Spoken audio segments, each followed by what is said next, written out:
Биыл қазақ халқының біртуар тұлғаларының бірі Сағадат Нұрмағамбетовтің туғанына 100 жыл. Осыған орай Айтбаев атындағы көркем сурет галереясында халық жүрегіндегі қаһарман атты көшпелі көрменің ашылу салтанаты өтті.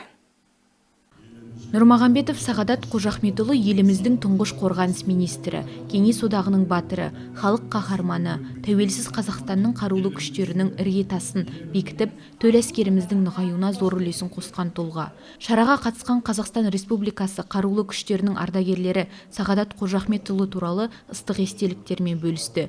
Көрмеге Сағадат Қожахметұлының жеке заттары, фотосуреттері мен құжаттары қойылды.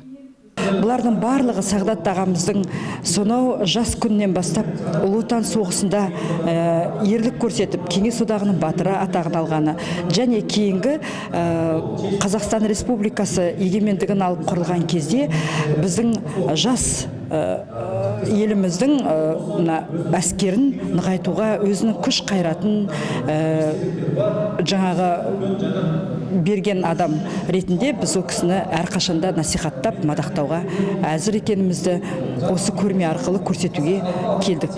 Бүгін Қызылорда жұртшылығы үшін ерекше күн болып тұр.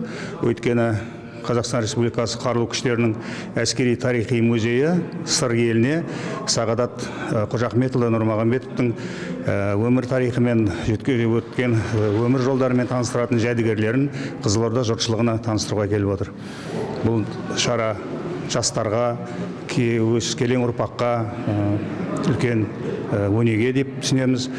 Әскери патриоттық рух, тәрбие беру мақсатында ұйымдастырылып отқан шара. Шараның мақсаты отанымыздың тұңғыш қорғаныс министрін ұлықтауға, оның ерен еңбегін насихаттау, сондай-ақ жас ұрпақ санасында жаңғырту.